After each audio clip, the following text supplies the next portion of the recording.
What's up, Wildside besties and baddies? I'm Bailey. And I'm Chelsea, and we're here to walk you through the wild sides. From homicides to hosticides and everything in between. We're so glad you're here, so buckle up and enjoy the ride. All right, I'm ready when you are. I just first want to say thank you so much for your willingness to come and let us interview you. I can't tell you how excited we are. We already have a small, probably poor choice of word, cult fans, right? Who are, I mean, they're just like, we cannot wait. We cannot wait for this. And I mean, everybody is just completely stoked. And so I just wanted to thank you for giving your time and sharing it with us. Okay, not a problem. Yeah, it was kind of interesting. I substitute teach quite a bit at a junior high, and I've been with these kids for a long time, right? Both of my kids are in junior high, and I was talking to the eighth graders, and I was like, guys, I have a really cool opportunity to talk with an expert on cults, and it was really fascinating to see how eighth graders, like half of the class was like, do you mean like the Indianapolis Colts, like the football team? you know and then the other half was like, oh, I know about this, my mom has watched a documentary. So even at that level, it was, like I said, very interesting to see that they were like, oh, that's really fascinating, and they even had a lot of questions, and I think that's normal, right? Like, to have questions around this idea of like, what is a cult, why are people in cults? So we're, like I said, we're really looking forward to this process. I would like to start off, Rick, is in for you to just share a little bit about yourself, your expertise, and so our listeners know exactly who you are. Well, my name is Rick Allen Ross, not to be confused with the rapper Rick Ross. I'm much shorter and I'm an old white guy. So, so I'm not a rapper. And I started my work in 1982 because my grandmother lived in a nursing home where a very bizarre, kind of fanatical religious group covertly infiltrated the paid professional staff with the agenda of targeting and recruiting elderly people. And I think they probably wanted to take advantage of them financially.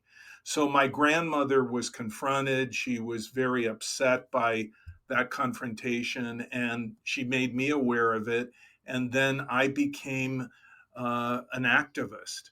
I thought it was outrageous that this group covertly came into the nursing home. If they wanted to preach, they should go in through the front door and go because people wanted to talk with them, not to surreptitiously sneak in the way they did. Yeah. So I became involved in committees, and it just went on and on in my early days in the 1980s. Since then, I worked for a social service agency and educational bureau, and then began doing interventions to get people out of cults, what has been called cult deprogramming, across the United States and internationally. I've done 500 interventions, more than 500 to date. Wow. And then starting in the early 90s, I began to testify as a court expert witness, primarily in custody cases involving cults, when one parent was involved and the other refused to be involved or left, and they were in a divorce battle and fighting for custody of of a child or children. So I've been involved in many cases like that. I've been qualified, accepted, and testified as an expert in 11 states, including United States federal court. And then as my work progressed, I began to work with law enforcement. I've worked with the Justice Department, the FBI, Homeland Security, and the Bureau of Alcohol, Tobacco, and Firearms, the BATF, in regards to the criminal activities of cults and numerous local law enforcement bodies. In 1996, I launched what is now the Cult Education Institute, culteducation.com online, which is a huge archive of information free to the public Mhm. about controversial groups and movements, some called cults. In addition to that, I wrote the book Cults Inside Out: How People Get In and Can Get Out, which is all about my intervention work. Also, what is cult brainwashing, how to define a cult, and how can people cope with a loved one that's in a cult. The book is exhaustively researched. There are more than 1,200 research footnotes and an 18-page bibliography. So it's kind of a go-to, almost a manual. Dr. Phil once Mhm. said, this is like a manual. Yeah. He liked it because it had so much reference, and that if you wanted to drill down in something, you can in that book. And then for those younger members of the audience who maybe are gamers, I was part of the development team that put together Far Cry 5, which is a very popular video game series by Ubisoft. And when Mm. Far Cry 5 was rolled out, I was part of that rollout around the world. Far Cry 5, I think in the first 3 months, sold about 350 million copies. So Wow. Wow. uh, it was an incredibly popular game, and Mhm. so Far Cry 5 is on my resume, as is a film called Holy Smoke, which was directed by Oscar-winning director Jane Campion, starring Kate Winslet and Harvey Keitel. And it's a movie about deprogramming. It's kind of a humorous take on deprogramming. And I was hired by Miramax Disney to be Harvey Keitel's technical advisor. He played a cult deprogrammer. And probably people can see me in documentaries. I've been in about 30 different documentaries. So you might see me on Seduced, which is about Nexium, or The Vow, which is about Nexium, or Holy Hell, which is a documentary made about a group that started in Texas, ended up in Hawaii, and a leader who hurt a lot of people. So I've been involved in many, many documentaries, and I've worked as an analyst for CBS News and also other news outlets in Japan and Canada as an expert consultant on cults. So I hope I haven't bored you, but that's kind of my career. It's been 40 years since I started. So I started in 1982, and here we are, 40 years later. Wow. Rick, did you, in your wildest dreams, did you think that you were going to be 40 years into this when you first started? And you know what I mean? In 1982. Did you have any idea? Absolutely not. I was working with my cousin in the wrecking yard business. He had one of the largest wrecking yards in the Southwest, and our business was to part out cars, warehouse parts, and crush for metal. And I had no idea that my concern about my grandmother and what was happening in that nursing home, which I saw as, I'll just get this done and I'll speak out about this. I had no idea that it would snowball as it has over the years to take me into the world that I'm in. And quite frankly, I had no idea that with the advent of the internet and social media, that cults would become prolific to the extent that they have, and Mhm. that they would be much more of an issue and a problem for our country and countries around the world today than they were back in the 80s, because Yeah. there were people that really felt that cults were a passing phase and that they would fade away. And what I've seen instead is many of the groups that we identified and were called cults in the late 1970s and 80s are still in existence today, bigger, richer, more powerful, arguably, and that there are so many more. and that it's almost like a day doesn't go by that I don't find out about another cult that's just new, that popped up, and somebody has Twitter followers, they're streaming, they have followers on TikTok, they have subscribers on YouTube, and they are leading a cult and extracting money from people on PayPal and Venmo and whatever. So the whole situation has escalated and morphed over the decades, and I just can't believe how pervasive it is today. Mm. You know, Bailey and I talk a lot on our podcast about advocating, speaking out. So I just wanted to say thank you for being a real life human example of what that looks like when you're like, you know what? Something needs to happen. I need to advocate for my grandmother, whatever the case may be, and that you've been able to touch and be such a positive influence and be a change for the good with so many people, and I imagine worldwide. So I just wanted to take a quick moment and just say thank you so much for your courage and your tenacity to do that, because that's something that again Bailey and I are really passionate about, is wanting to empower listeners and empower people. Like, you truly can make a difference. Like, you might not see it right now, right? Like, it might be 40 years in the making. But again, just thank you so much for the hard work that you've put into this. Well, and I want to point out that there are so many ex-cult members now that have come out and talked about what happened to them. And I was just watching India Oxenberg, who I've met and worked with in the documentary Seduced, who was horribly victimized by Keith Raniere, the leader of Nexium, who is now serving 100 and some year prison sentence. Thankfully, he'll die in prison. But anyway, if it these people that have gone through this experience, that have come forward and shared what for many of us would be too painful to share. I mean, because there was a time, I think we're getting past that, where it was typical to shame and blame cult members, or to shame and blame women in particular who were in abusive and controlling relationships. How could you let him do that to you? You deserve him if you go back.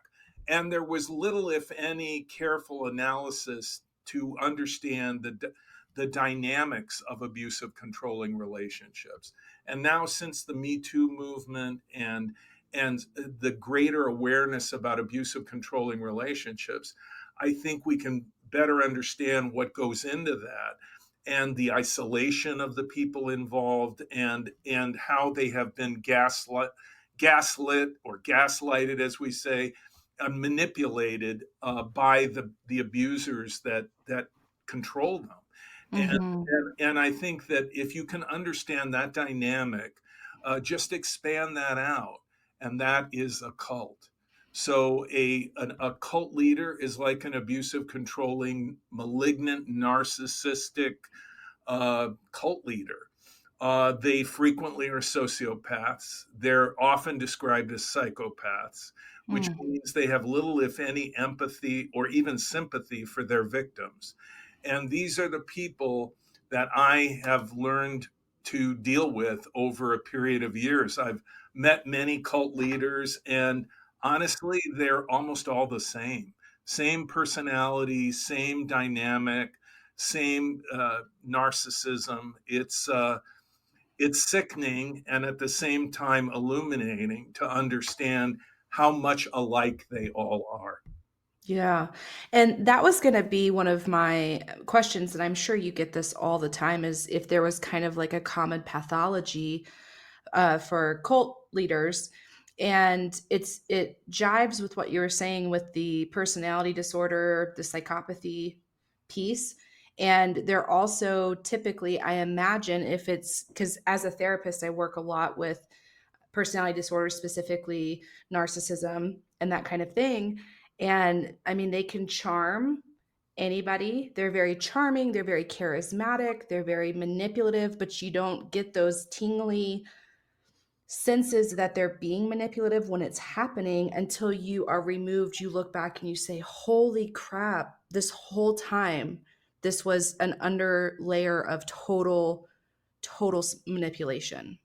Absolutely, Bailey. Nobody says, oh, gee, I really want to join a cult. What cult could I join that could take my money, exploit me for free labor, maybe even sexually abuse or beat me up? I mean, that's what I want. Nobody joins a cult knowingly.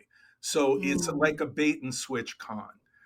You see something, this bright, shiny thing dangling as the bait in front of you. We're going to make the world better. It will be more ethical. We serve a higher purpose. Help us to clear the planet. Blah, blah, blah. And you think this is wonderful. I'm going to help people. I'm going to make the world a better place.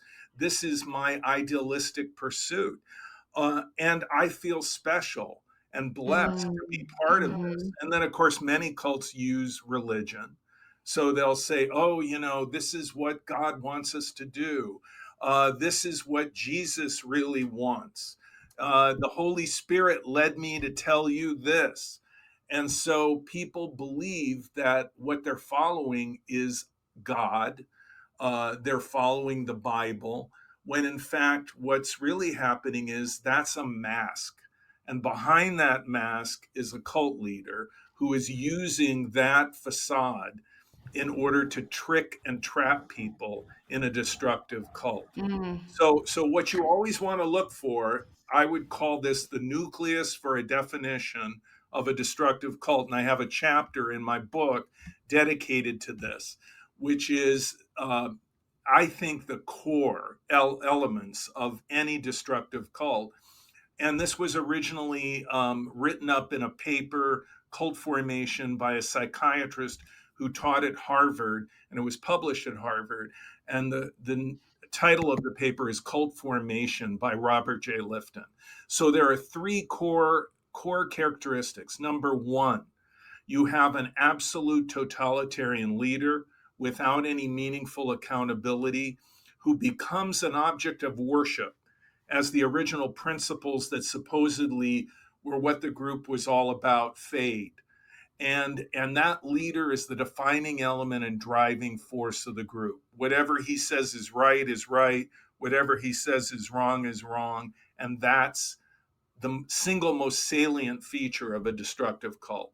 And then number two, that leader uses identifiable coercive persuasion, influence techniques, thought reform to gain undue influence methodically and systematically over his or her followers.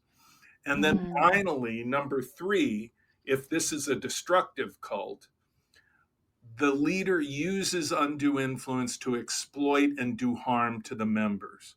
So that may vary by degree from group to group. For example, it could be financial exploitation, free labor, intentional infliction of emotional distress, family estrangement, social isolation, causing psychological damage. But then it can escalate to medical neglect, physical and sexual abuse, and criminal acts and violence and even death. So the worst case scenario would be Jim Jones, Jonestown. And we can see this in another group that has come into the news, which is called Good News International Church, led by Paul Mackenzie in Kenya. Over 400 dead people that followed Mackenzie. He told them the end was coming. They needed to fast and pray. They starved to death. There over 400 bodies have been recovered from the isolated compound he ruled over in Kenya. And many of those bodies are children. So that's another very despicable, horrible thing about destructive cults, is that if you are so inclined to believe that cult members actually choose to be in a cult, okay, fine. You think that. I would disagree with that. I would say no, they do not choose knowingly to be involved and are tricked into involvement. But having said that, the kids involved, they don't choose at all. like Mhm. Leah Remini, the television sitcom star. She was 8 years old when her mother took her into Scientology, which has been called a cult. So there are all these children. Over 200 children died in Jonestown in 1978 because the leader decided it was time to go, and there was a mass suicide, and almost 1,000 people died November 18th, 1978 in Jonestown. And we've seen that phenomenon repeat in other suicides and other cults, and frequently it involves kids.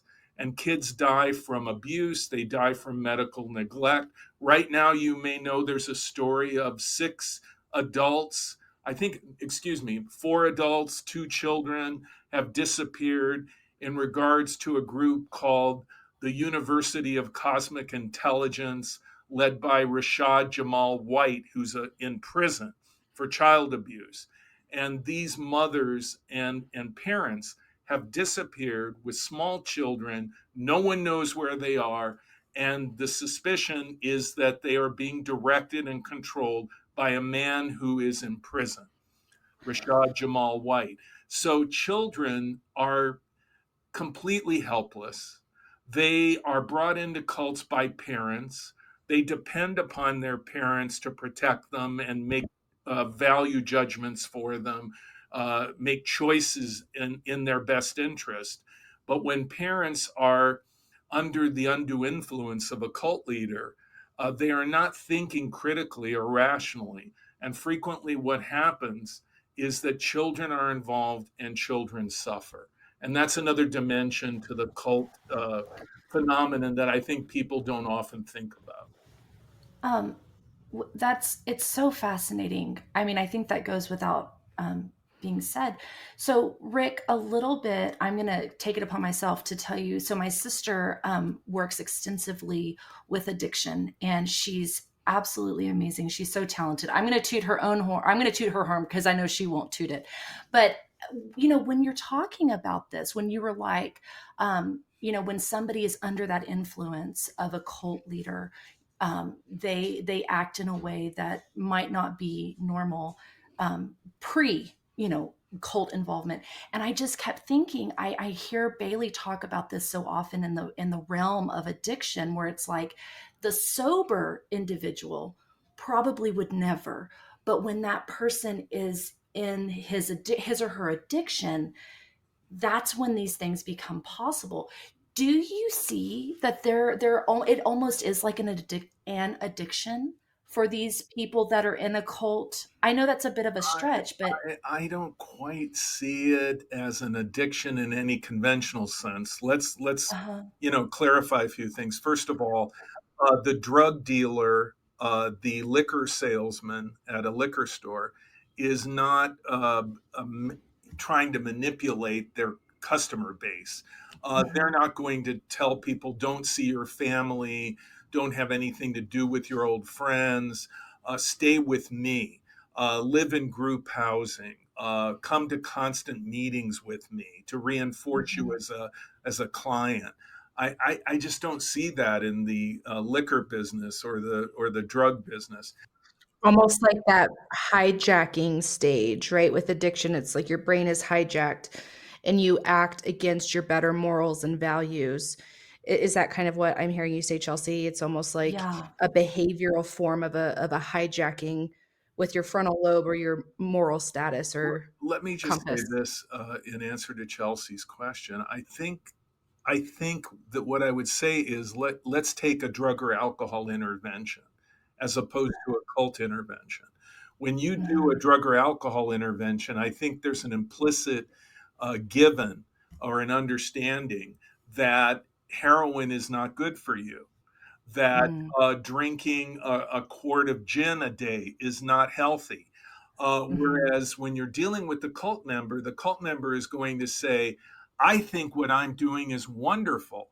It is, in Right. fact, elevating me, it's making me a better Yes. person. And also, during that intervention, they're going to be texting with other members, they're going to be texting maybe with a Mm. leader or someone who handles them, and they're going to be saying, don't listen to anybody in the intervention. Get Mhm. out of there. They may even come to the door and bang on the door of the family home and say, we want that person to come out with us and leave and not be involved. That doesn't happen in a drug or alcohol intervention. So there are differences. Where there are similarities is that the leader of a cult does everything they can to engender dependency. So that Mhm. learned dependency is very similar in that sense to the dependency of a drug addict. They feel they cannot live without the group, without the leader. As Mhm. the Mhm. drug addict goes through withdrawal and says, "I can't live without my substance abuse." Also, I would say there's an element of craving ecstasy that may be part of it. In fact, there's a book written, Craving Ecstasy, that likens certain religious experiences and spiritual experiences to a drug addict who is basically grooving their brain through repeated drug use, which is why it is difficult to cease that drug use because you crave that ecstasy. Or, as drug addicts will say, I'm chasing my high. I want to be Mhm. high like I was the first time I used drugs.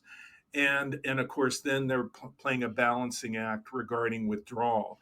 The cult member also may have gone through initial kind of love bombing honeymoon phase where everything in the group seemed euphorically wonderful and everyone loved them and seemed to give them this unconditional love. And so they deeply desire to get back to that place, or they feel that if they can be good enough and follow the edicts of the group to the fullest of their ability, that euphoria can return. So there's Mm. kind of a high there. And there may be, it's been speculated, synaptic changes in the brain Oh, that interesting. engender a kind of spiritual or group addiction, much the way that a drug addict is addicted. But I think what typifies a cult member and their behavior is, how do you know when someone's under undue influence? They act against their own best interest, but consistently in the best interest of the leader and the group. So when you see people acting in that pattern repetitively in a particular group, like, for example, none of the women mothers in the group are taking proper care of their child. They're inflicting harsh corporal punishment on their child. Um, there is medical neglect of the children in the group. And you know that's not in the best interests of the mother or the child, but it's consistent with the rules and edicts of the group. Then you see this pattern of undue influence. Mhm. And this sounds so much like the two thoughts that I have is a common reference to like domestic violence, right? And one of, I think, the biggest misconceptions with people who get into relationships that are, manipulative or violent in nature, I think one of, again, the biggest misconception is that these people are naturally vulnerable to that. But I can't tell you how many men and women that I've worked with who come from a, a a domestic violent relationship. And before they got into that, they were high functioning. They had really good, solid self esteem. They had family support. They had good networks. But like you said, the perpetrator, for lack of better words, is able to find that the tiniest chink in the armor. And it's like an insidious infection and it just seeps in. And it's so slow that these people eventually turn into somebody completely against or opposite of who they were when they first met this individual. I totally agree with that. And I think that you can use that as an analogy to understand cult members, because all of us have chinks. Every single one of us have vulnerabilities. And what the cult leader is adept at, and really Keith Raniere was a savant when it came to manipulation and gaslighting. and he could smell. He could smell the vulnerability of people. He could hone in on it. He would figure out what it was, and then he would drill down into it.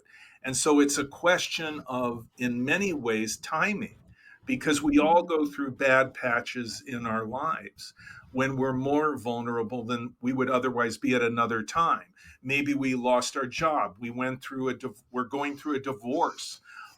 We flunked out of school. Whatever the problem is, we have a chronic illness that we can't seem to deal with, that is plaguing us. And whatever that vulnerability is, along at an inopportune time comes someone genuinely convinced that the group they're involved with is the panacea, the cure-all for everything. And they come to you and they say, I want to help you.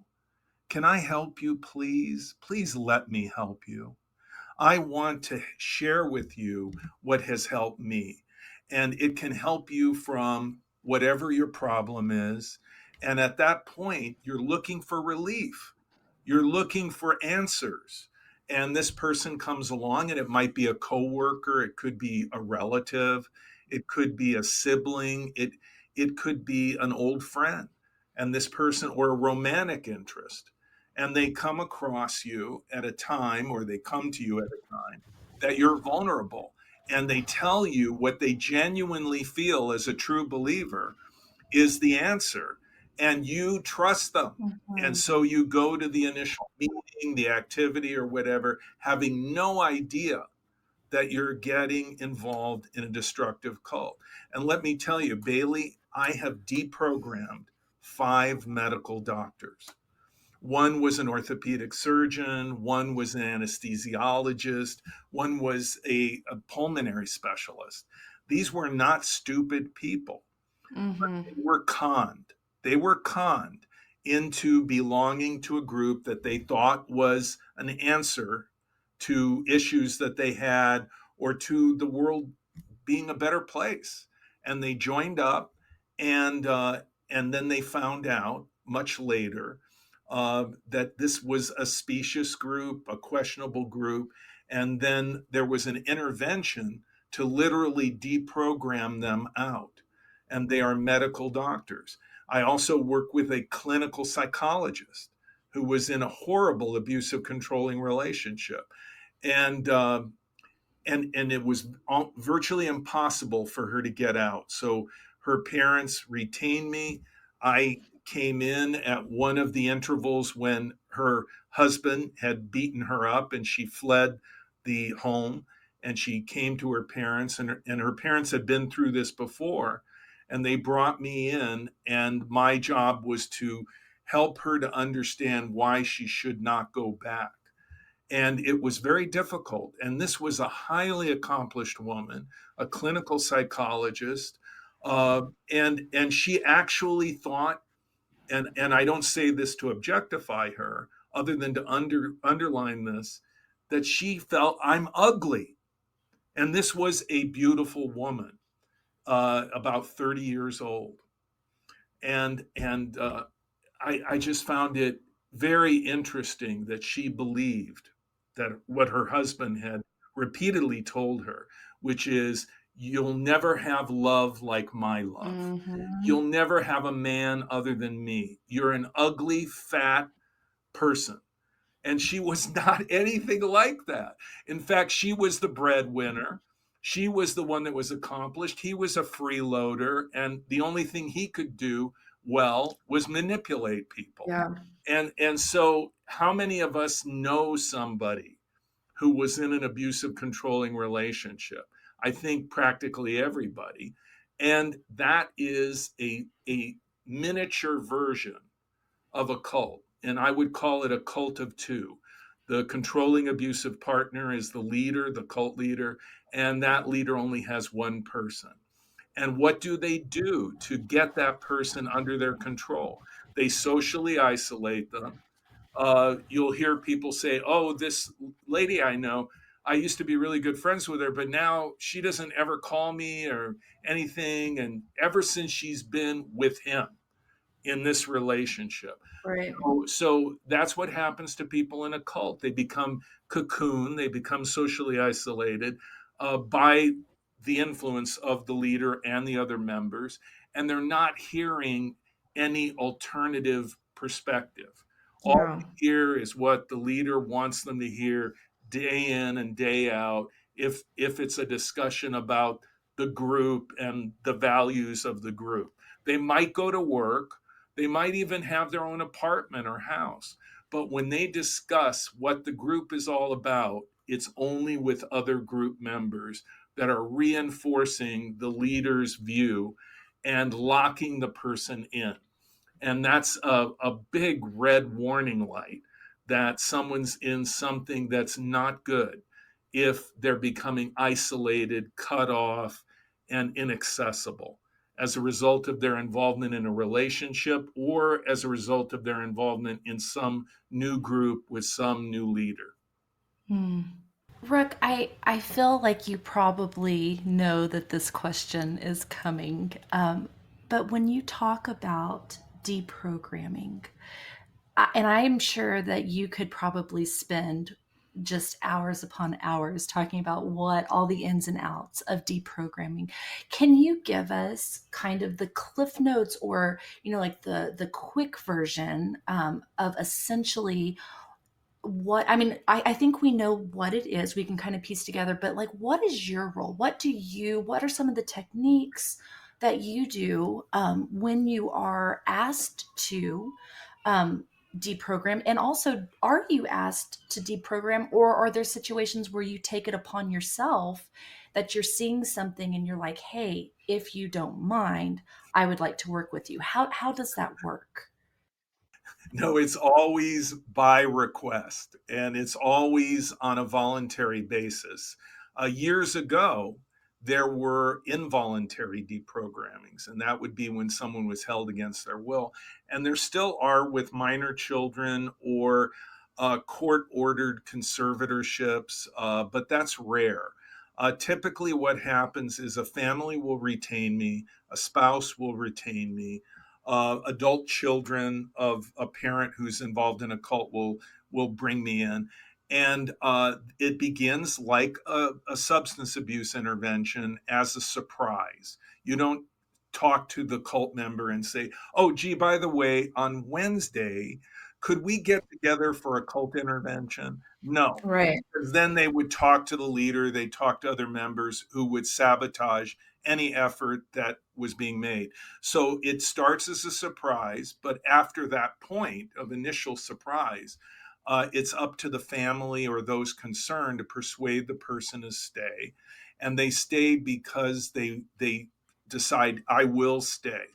And many of them will say, I'm staying because I want to prove to you all that I'm not in a cult, that this is a false alarm, or I want to stay because I love you. And if you're this concerned about me, I'll stay because I care about you. But I'm not staying because I think I'm in a cult, because I know I'm not. That's what they'll initially say. So then from that point forward, we're talking about typically 3 to 4 days, 8 hours a day with breaks being taken, uh, which would come to 24 to 32 hours typically of work to cover a discussion that is educational in nature. We're not talking about therapy, we're not talking about counseling, we're talking about education. And that education breaks down into four primary blocks. One, defining what is a destructive cult. Two, discussing coercive persuasion, thought reform, and influence techniques. Three, discussing what may have been kept secret by the group or leader, that is withheld information that the person should know in order to make a more informed decision about their involvement. What did the group not tell you that you should know or that you must know if you're going to make a informed decision about your involvement? And then finally, number four, fourth block, why is your family, your spouse, your kids doing this? What are their concerns? and the family is, or those concerned are always present. So they're going to interject at different points. For example, they're going to say why I'm concerned, or they're going to say what I found out about the group that you should know, and I have this research material. Or they're going to say, oh, yeah, what Rick said about defining a destructive cult or about thought reform techniques resonates with me based on my interaction with you. And when you brought over one of the other members and I met them and the way that things went in our conversation, I think that I saw that. Or I went to a group meeting with you and I saw that. So it's a family intervention typically, and people that are concerned are sitting through it.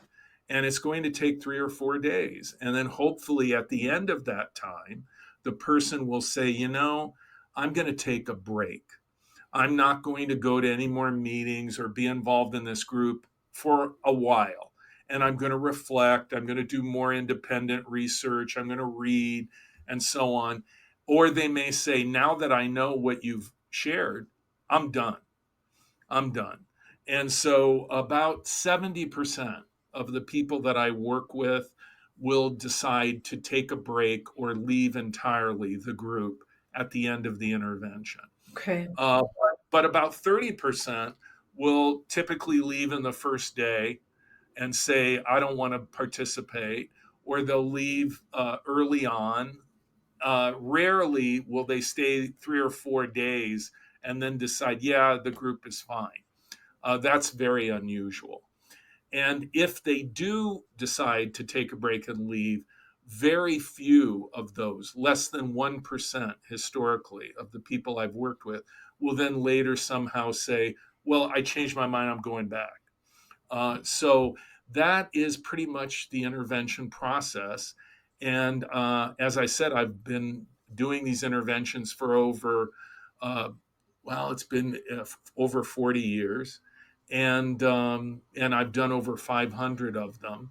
And it's very grueling, very difficult emotionally, and very stressful for the families and for the individual that's involved in the group. Nobody wants to believe that they've been conned. And typically, someone who is in a destructive cult feels that it's the greatest thing in their life. And when you talk about them letting go of that, there's this fear of emptiness, this fear of a void. Again, very similar to an abusive, controlling relationship. What am I going to do now? I've given 20 years of my life to this person. Who am I going to be with now? What will my life be? I'll be alone. So there's fear of the unknown, fear of the void that is going to be left if the person leaves. It's tough. It's really, really tough. Yeah. Now, I've heard you say, Rick, destructive cult. Is there such thing as a constructive cult, or is that just an oxymoron? Yeah, I think so. I think you can look at groups like Soul Cycle and CrossFit, and they are very cult-like. Yeah, people call them cults all the time. The Texas A&M Aggies are a little bit like Yeah, that. yeah. Well, but I don't think they have an identifiable charismatic No, leader. But yeah, they can be like that. no. I've dealt with some Aggies. In fact, I worked in an intervention to get an Aggie out of a cult that was actually active on Texas A&M campus. Stop. So yeah, which used to be the stomping grounds for a lot of cults before the internet, which would be target a college campus. They still do, but they're more adept at using social media and the internet now. But yeah, there can be benign cults. For example, you could see Apple as a benign cult, or Zappos as a benign cult with a charismatic leader like Steve Jobs, who would dress in black and with a hushed audience present a new product, and people idolized and worshiped. And he was the Mhm. defining element and driving force of Apple, and people questioned whether Apple could even survive beyond the death of Steve Jobs, but it did. And I would say that it was a benign cult, in my opinion, because Jobs gave me my iPod. And I love Mhm. my old iPod. I still use it. I have one of the last ones made. And also he made a lot of people that worked for him rich, and he provided them with benefits and so on. But when you look at their campus in California, it's kind of eerily like a kind of compound. And Jobs could be a terror. He could be very dictatorial and harsh. Mhm. But I would still see that as a benign cult. And there's this one group in Arizona that I have dealt with over the years. You may have heard of them. It's called Arco Sante. And this is a intentional community founded by the architect Paulo Solere. And they make the Solere bells. Have you ever heard of the Solere bells? These beautiful bronze and clay bells that they sell all over the world. And the people that followed Solere believed in his kind of philosophy, which was called arcology, still called arcology, which is the idea of taking people and creating what we would now call super blocks in cities where there's high density. Everything you need is within 15 minutes. We've also heard the 15-minute city conspiracies, about how they're going to be imposed.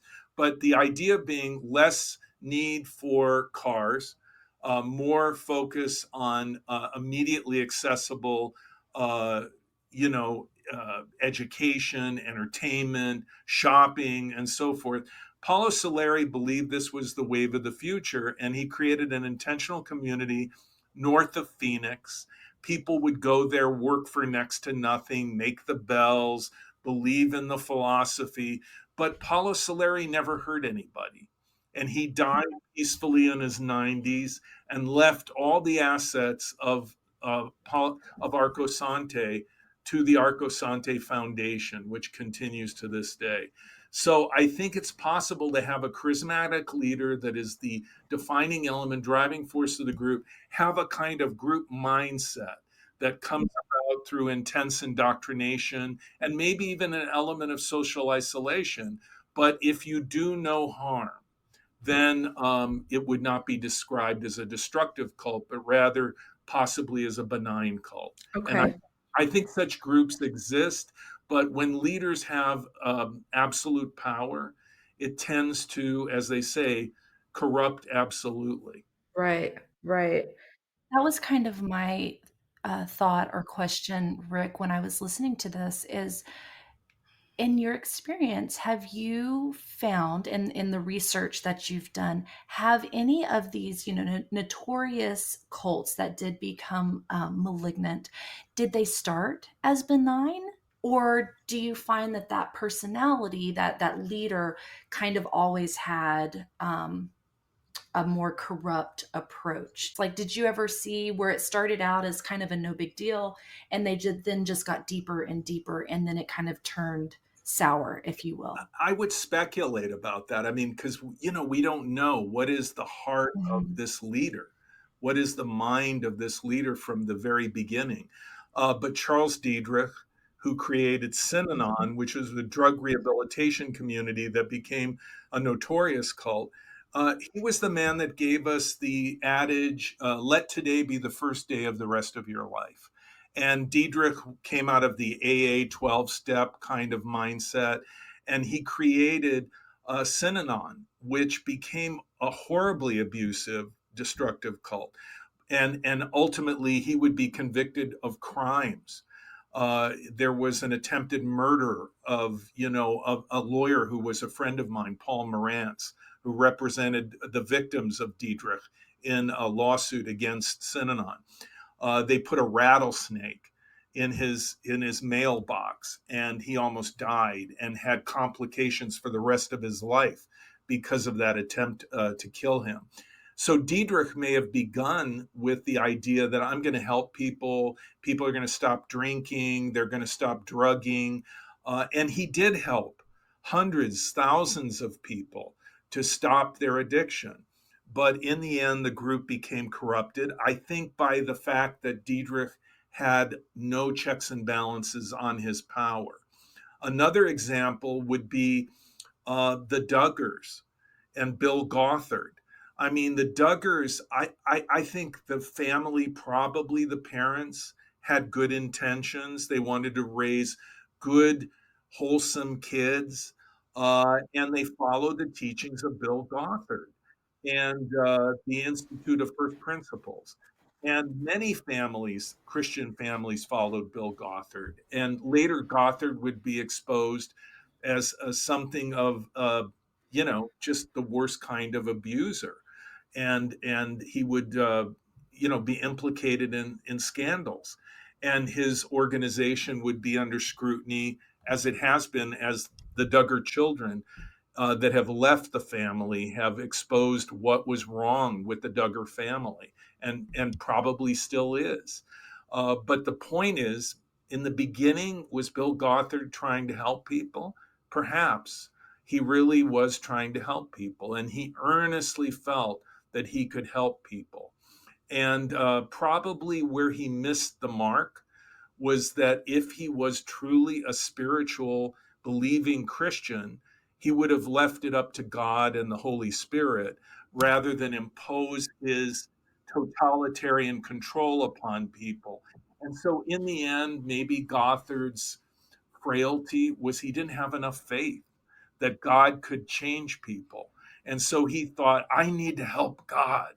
And I see this in many so-called Bible-based cults. It's that ego, man. Yeah, it's not just ego, it's this desire, I'm going to do God's work. Mm. I'm going to make them be good. I'm going to make all Yeah. these rules. And as they progress, they lose sight of their original goal, which is to share something beautiful with the people. So I think there are pastors, ministers, spiritual leaders that have kind of lost their way. And in a sense, they think that they're the instrument of God and that God needs them to make people right, and Mhm. that they're going to get it right no matter how much pain they inflict, because and this is the typical cult philosophy, the ends justify the means.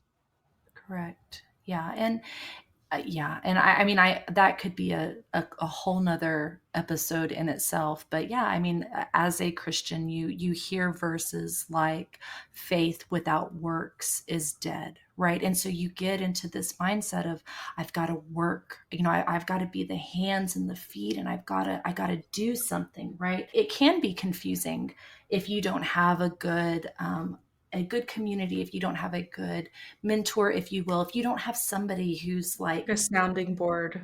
yeah, a sounding board. Rick, I think kind of the last thing that I am really wondering is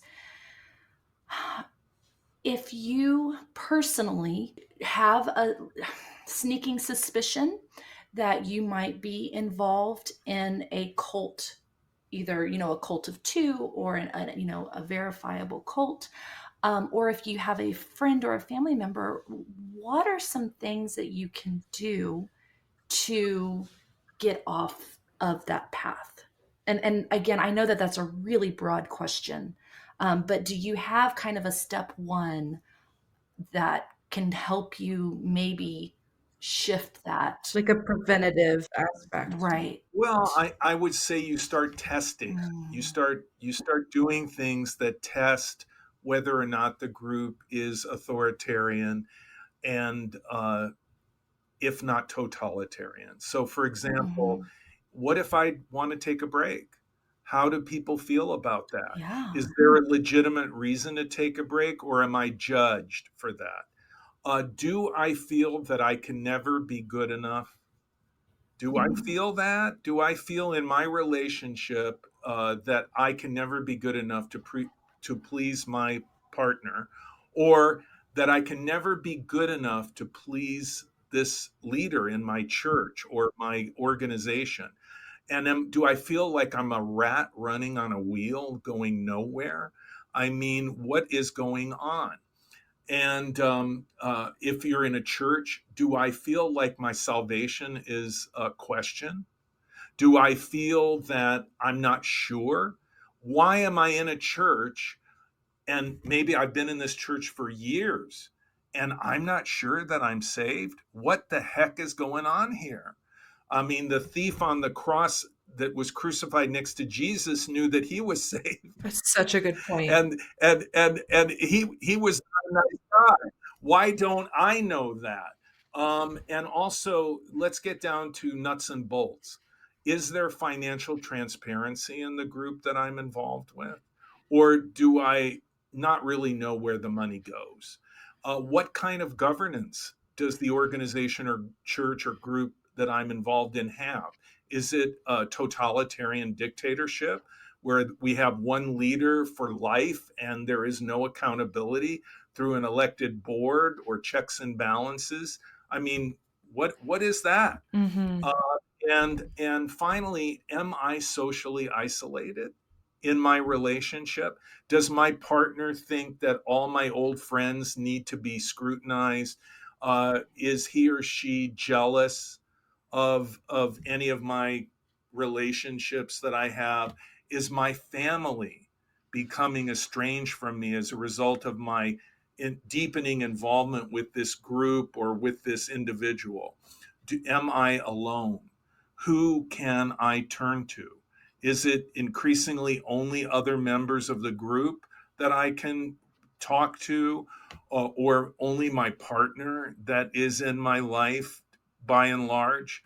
So if you're feeling socially isolated, you're feeling you can never be good enough, you're feeling that there is no accountability for the leader of your group, or for that matter, if I question my partner or the leader, do they become furious? Do Mm-hmm. they become punitive? Do they get angry? Do they start yelling at me or judging me?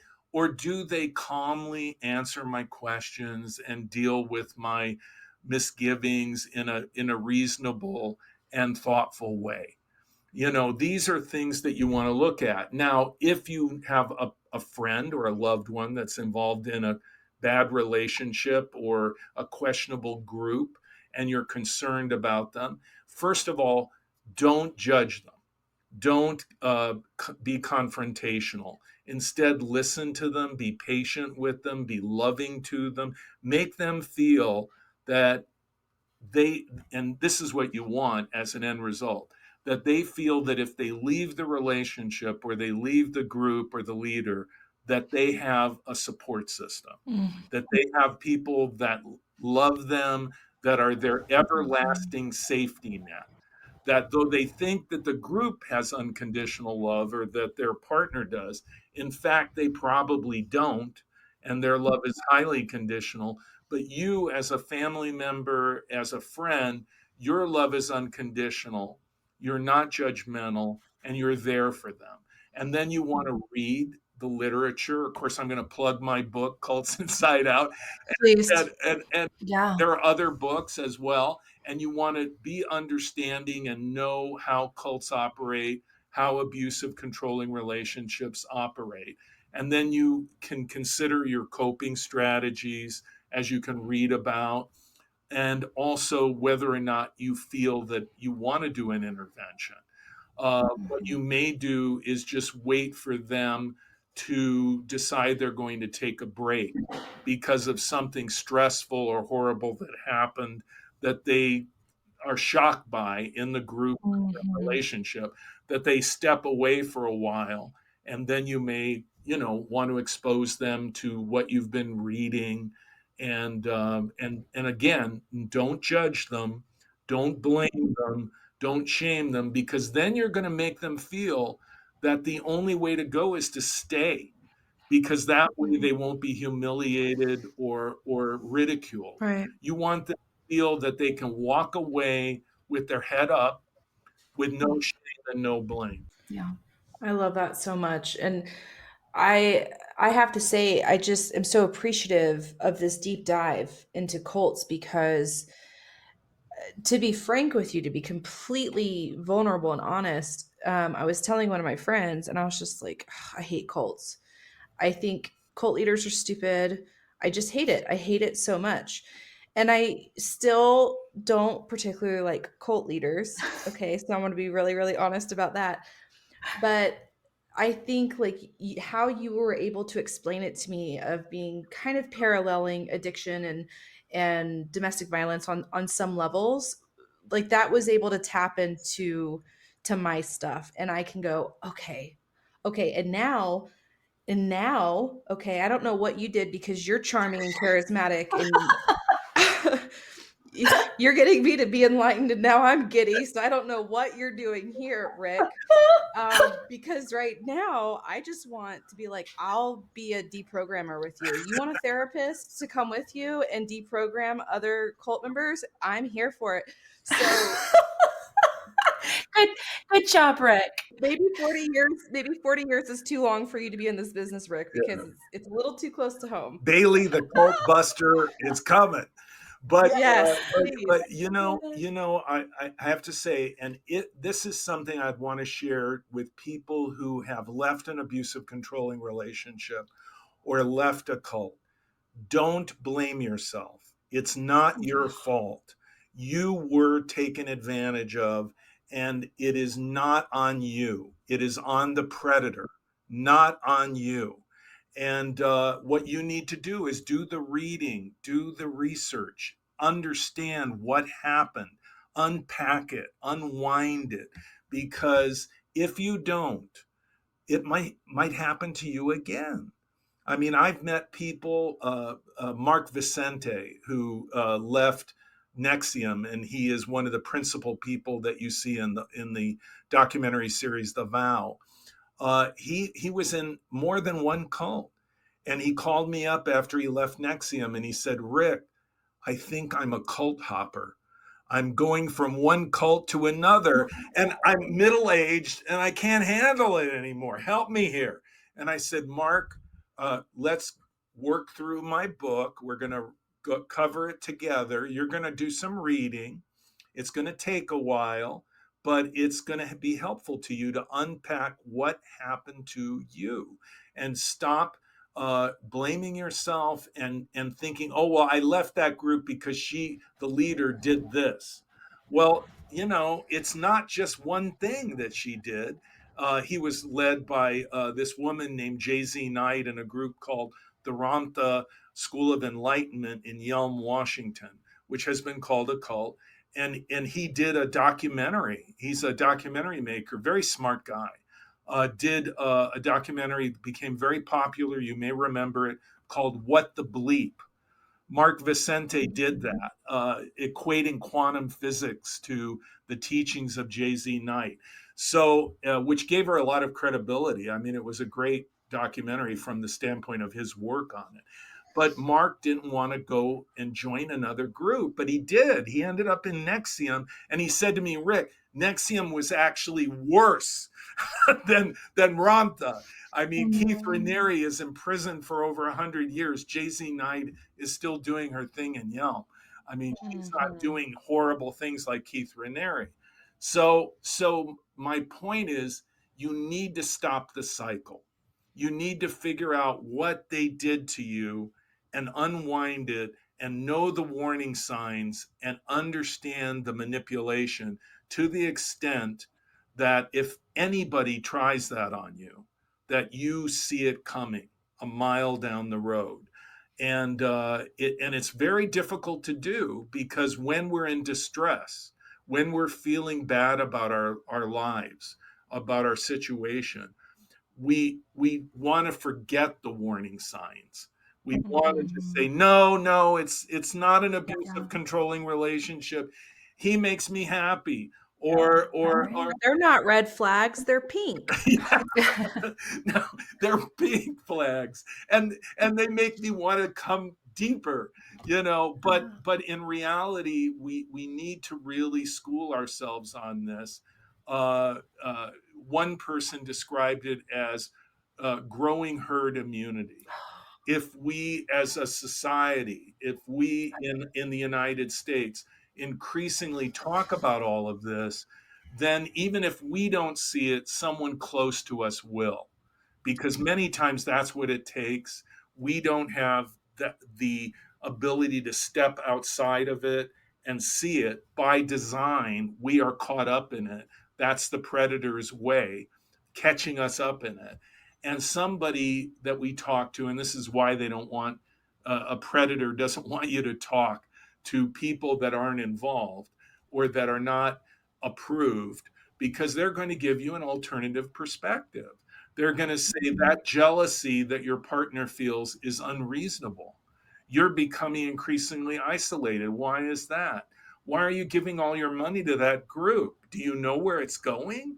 What's happening with that money? Right. And shouldn't you be more prudent and hold it in savings or whatever? So there are many ways that we can get ourselves out, but raising the bar on awareness across the board in the United States and around the world, maybe we could get to a point where, as one person said, we have herd immunity. I love that. I love Mhm. that. You know, Rick, Bailey and I talk so often as what is our why? Why do we want to do a podcast like this? Why do we want to cover topics like this? And we have found in the what we've been exposed to just on media, like social media, Netflix, things like that, it's so sensationalized, right? Like it's kind of like, oh, that would never happen to me, almost like this Hollywood effect. Yeah. And like I hope that we are not just throwing compliment after compliment and embarrassing you, but Rick, like what you have talked about has in a sense normalized it, not that it's a normal thing, but it's relatable. And that is what my sister and I have been on such a mission of, like, yes, this stuff is fascinating, but it can happen to you. These are things that you can know, and the more you know, and these are how you can be helped. And there are options, and there are therapists, and there are books, there are things. And we said it on an episode a couple of things back, and we're like, even if we're just a voice coming out of your car radio, we want you to know, whoever you is, that it's okay. Like you said, you can come out of this. There are people who will love you. They will work with you. They're interested in you and helping you.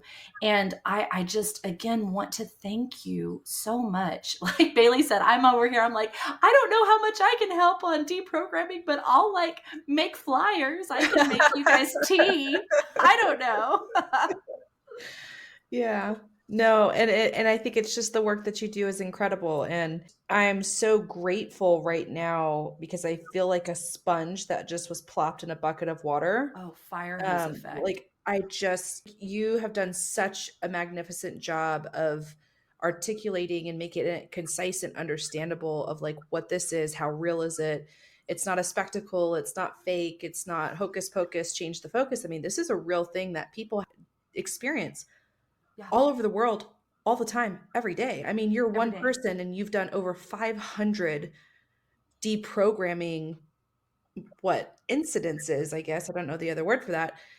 And that's one person. Like you're one person who's done over 500, and just think of the magnitude of how many people are left that still need these services and still need this expertise, if you will. And I would be grateful if at some point we can connect when we get off of here, and you can give us a short and quick list that we can put in the show notes for resources specifically for people who might be struggling with it. And obviously your book, like I'm seriously about, I'm like, where can I get this? Amazon? Can I get it next day delivery? Is it a Kindle? Can I download it? It's all of the above. All of the above. There's even a Chinese version in complex Chinese, but I love it. But let me just say, it's available on Amazon. It's a Kindle download. There's an Audible voice version. That's what I need. Thank you. And then there's also the paperback. And culteducation.com is the website that I launched in 1996. It is totally free. It has no advertising. It's the nonprofit Cult Education Institute. And there you can find, under Getting Help, warning signs, coping strategies, all kinds of information, huge archives. For example, probably the largest archive about Scientology online is available through culteducation.com, which is a collection of historical documents, articles, reports about Scientology going all the way back to the 1950s. And let's use Tom Cruise in a sense as a poster boy, because here's a guy who is one of the smartest people in Hollywood. I mean, he's worth somewhere in the neighborhood of $600 to $700 million, which he earned himself from being a brilliant visionary producer, actor. I mean, this guy knows what he's doing. He's a very smart guy, but he has been divorced now 3 times, reportedly, arguably because of Scientology. His first wife, Mimi Rogers, left Scientology, divorce. His second wife, Nicole Kidman, didn't like Scientology, had a father who was a psychologist, divorce. His third wife, Katie Holmes, became very anxious about her daughter, Suri Cruz, being involved in Scientology, divorce. And then Tom Cruise also has had relationships that ended because the woman he was involved with didn't appreciate Scientology. I mean, look at this guy, smart, successful. He's got the world at his feet, but he's been through 3 very heartbreaking divorces, and he's still all in with Scientology. Scientology has 8 levels of attainment called the operating Thetan levels. There's OT1, OT2, all the way up to OT8. Tom Cruise is either an OT8 or an OT7. And so this is a guy who really put the hours in with Scientology. He's hardcore. And even after 3 divorces, he's all in. And so if it can happen to Tom Cruise, it can happen to anybody. Absolutely. We could go down a list like that of celebrities that have been involved in groups called cults. So everyone should disabuse themselves of the arrogant conceit that it can only happen to somebody else. It can't happen to you. Because if you believe that, you've already set yourself up to be had, because you're invincible. So you can walk into and be exposed to anything. You're not susceptible. Well, let me say that if we were not all susceptible to persuasion, there would be no advertising industry. There would be no, So there would true. be no negative campaign ads. I mean, because, hey, we can't be changed. We can't be persuaded. What's the point? So I would tell people, no, you can be persuaded. And that what we're talking about when we talk about thought reform and coercive persuasion is advertising taken to a level of intensity and persuasion that is far beyond what you see in television ads and negative campaign ads. And if you are subjected to that, you very likely will crack eventually. I mean, John McCain, he cracked under the control of the Viet Cong. Many Americans cracked in POW camps in North Korea during the Korean conflict, which led to research and the book written by Robert J. Lifton, Thought Reform and the Psychology of Totalism. Lifton answered the question, how did they do it? And because we had loyal American servicemen who were, as we often say, brainwashed. So how did that happen? How did that happen? How does that happen? Lifton answered that question in his seminal book, Thought Reform and the Psychology of Totalism. And also Edgar Schein, a professor at MIT, wrote a book, Coercive Persuasion, that addressed the same question. So if it can happen to loyal American servicemen, if it can happen to John McCain, it can happen to anybody. And you need to be ready. You need to be aware. Yeah. Be vigilant. Well, Rick, thank you so much.